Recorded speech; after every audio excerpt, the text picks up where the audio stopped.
Spider-Man Miles Morales first launched in 2020, but in 2025, it is still one of the most played PS5 games. With a current price of $40 USD and rumors about Spider-Man 3, is it worth buying now? Well, let's dive right into it.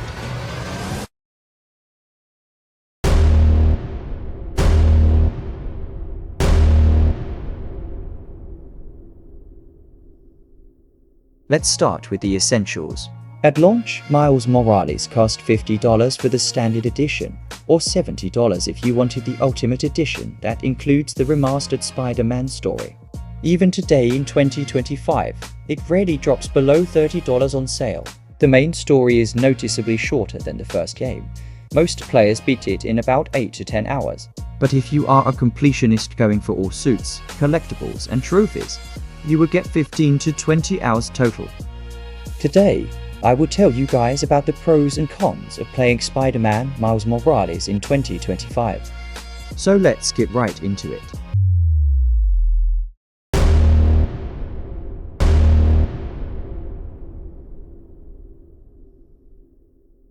The combat in this game is pure, adrenaline-pumping fun that makes you feel like an unstoppable superhero.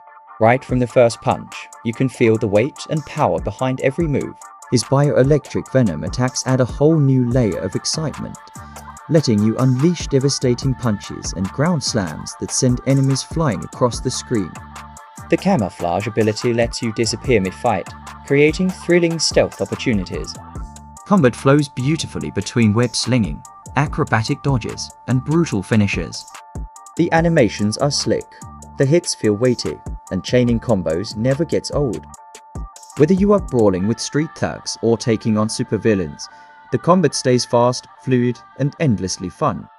But combat's just half of what makes this game special.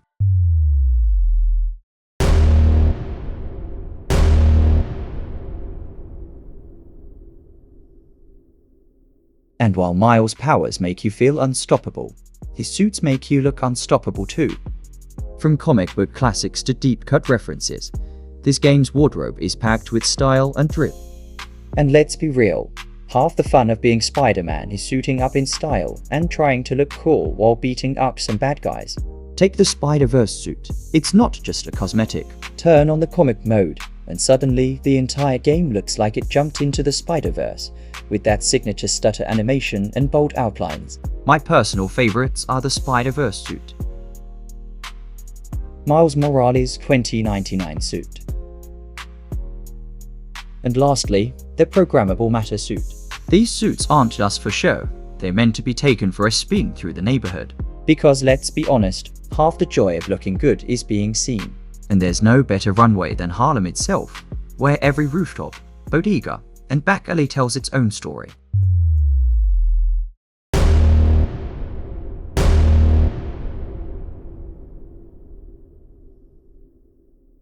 Harlem isn't just a backdrop, it's a vibrant, living neighborhood that makes you want to slow down and explore every corner. The neighborhood is big and more exciting. You can skate on rooftops, run up walls, and stop crimes on every corner.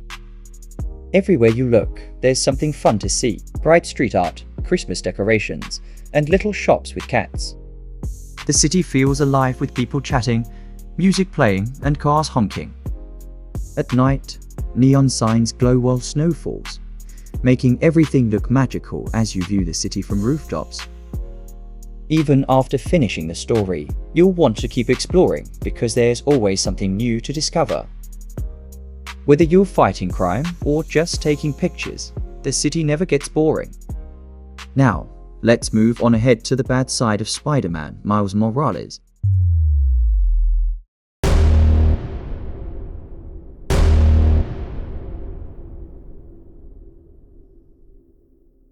The game's biggest weakness is its very short story. The main narrative wraps up in under 8 hours for most players, with key emotional moments feeling underdeveloped. The game's 3-act structure feels unbalanced, with the first act Miles learning his powers being rushed through in under an hour. We don't get enough time to see him truly struggle or grow before he is thrust into being the sole Spider-Man. The villains have core designs and ideas behind them, especially the Tinkerer's tech-focused motives, though their arcs sometimes feel shorter than they deserve. These aren't deal breakers. The action and characters still shine, but a little more depth would have made the emotional beats even stronger.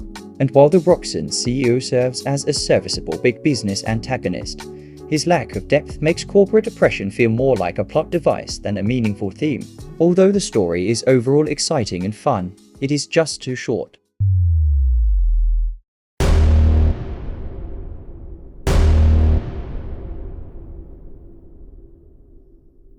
The reason why I put enemies is because by the game's midpoint, you've essentially seen all enemy types. This makes the polished combat system feel underutilized in the back half of the story.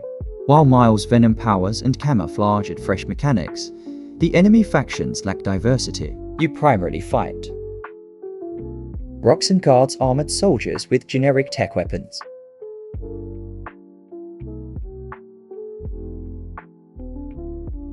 Underground rebels with glowing sticks, no unique tactics. And some thugs and prison escapees. Fighting these three enemies over and over again make the game feel repetitive.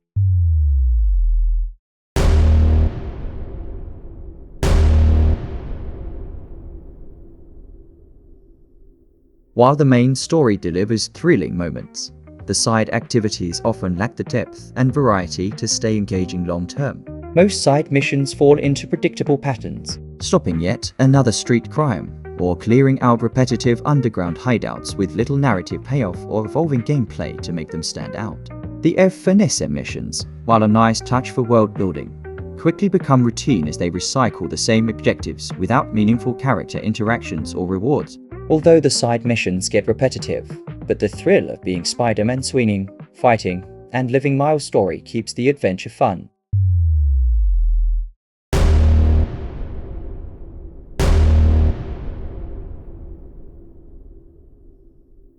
Spider-Man Miles Morales is absolutely worth buying, especially if you love character-driven superhero stories and fast, fluid gameplay. While the main story is shorter, around 7 to 9 hours, and some side activities get repetitive, the core experience is electric. Miles' combat with his brutal venom punches and slick camouflage feels fresh and powerful, and swinging through Harlem's snow-covered streets is pure joy. The world oozes personality, from the lofi beats blasting out of apartments to the Puerto Rican cultural touches that make Miles' neighborhood feel alive. The villains aren't groundbreaking, and the pacing stumbles at times, but Miles' personal journey learning to trust himself and protect his community gives the game real heart. At a discounted price $30 to $40, it's an easy recommendation. For fans of the first game or anyone craving a stylish, story-focused Spider-Man adventure, this is a must-play. Just don't expect a sprawling 30-hour game.